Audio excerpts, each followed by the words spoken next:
goal of these sanctions are and who the target really is? Well, thank you for the invitation, and I believe the goal of the sanctions is much more strategic than just Ukraine. I think what we witness in Ukraine is the quintessence of the Western course, strategic course, to marginalize Russia, to contain Russia, to stop Russia's development, and to reduce Russia to zero role in world politics and world economy, world trade, world sports, art, science, education. And we observe unprecedented steps our Western colleagues are taking. And one of the underlying trends is the United States' desire, which has been much more manifested by the Biden administration, to come back to unipolar world. And if you wish, they are trying to take the melting pot concept from the United States soil and to make the melting pot from the entire world, and they would be the melters. The European Union already, I think 99% stopped trying to be independent. President Macron, of course, keeps repeating that strategic autonomy for the European Union is his goal, and he would be fighting for it, but my guess is that he would not succeed. Germany is already absolutely ready to be under the United States orders, and the situation with Nord Stream 2 clearly indicated what exact place in the world politics Germany occupies now, when the Americans, in fact, have persuaded, quote unquote, the Germans and others that they, the Americans, know much better what Europe needs for its energy security than Europeans themselves. And there are many examples like this. So the sanctions drive is going to continue. They are threatening the fifth wave. Maybe there would be another wave, but we're used to it. And I will recall that long before the Ukrainian crisis erupted, because of the illegal anti-constitutional coup d'etat, the sanctions were already imposed on us. It was, when the Jackson-Vanik Amendment was repealed, Magnitsky Act was immediately introduced, and the sanctions in one way or another stayed. And then there was a series of sanctions, as you mentioned, to punish us, basically, for supporting the legitimate cause of Russians in Ukraine, basically, Russians in Crimea. You know the story. I wouldn't rehearse the events and the sequence of events, but the latest sanctions wave was really unprecedented, and as President Putin recalled, we are now champions of the number of sanctions introduced against the Russian Federation, more than 5,000 individual acts, almost twice as many as was introduced against Iran and North Korea. But sanctions always made us stronger.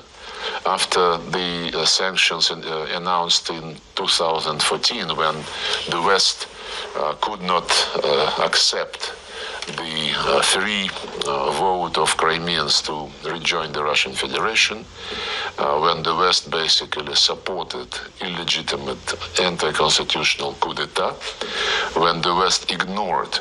You know what was very interesting for me when I talked about those events to my Western colleagues? They very often use the tactic of cutting off unwanted historical period.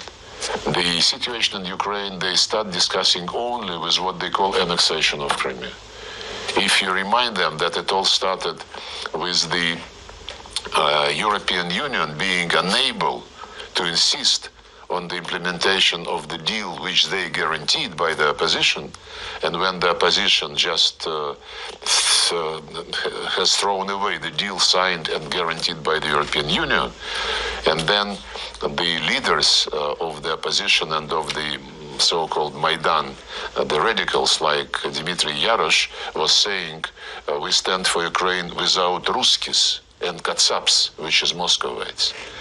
And he publicly stated that if the Russians, he said the Russians in Crimea would never think Ukrainian, would never speak Ukrainian, would never glorify the heroes, meaning Bandera and Shukhevich and other collaborators of Hitler. Then the Russians must be, and that's why the Russians must be swiped out of Crimea. Actually, this was said a couple of weeks before the Crimeans eventually decided to go to referendum. And these words were accompanied by deeds. They sent armed groups to take control of the Crimean parliament, and that's how it all started. Not to mention the initiative immediately on the first day of this coup d'etat, the putschist introduced initiative to do away with the status of the Russian language in Ukraine, which was in the Ukrainian constitution. So all these instincts were immediately translated into very Russophobic policies. And by the way, the idea that Russians should get out of Ukraine is still very much on the mind of politicians in this country. Oleg Tyagnybok, the leader of the ultra-radical party Svoboda, Freedom, repeatedly says that we must have derussification, as he says, as he calls it, and derussification means that ethnic Russians must not have their own language, history, and identity in Ukraine, and so many similar things. But what is more important for us to understand the current state of play is statements by Zelensky himself. So I said that the ultra-radical called for Russians to be wiped out of Crimea, and President Zelensky in September last year said, if you believe you're a Russian, if you believe you want to be a Russian, and if you want to be friendly with Russia, go to Russia. He said this just a few months ago. So coming back to sanctions, sanctions we will survive. The measures which the president and the government are developing, elaborating, and they're being announced, this is only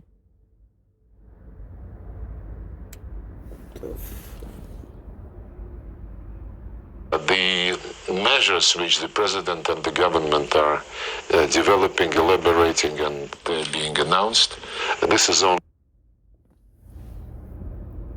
economy to get adjusted to the new situation. After 2014, as I started to say, we did gain experience to rely upon ourselves. And the biggest lesson from this particular historic period is, unlike what we saw after 2014, that now, if there was any illusion that we can one day rely on our Western partners, this illusion is no longer there.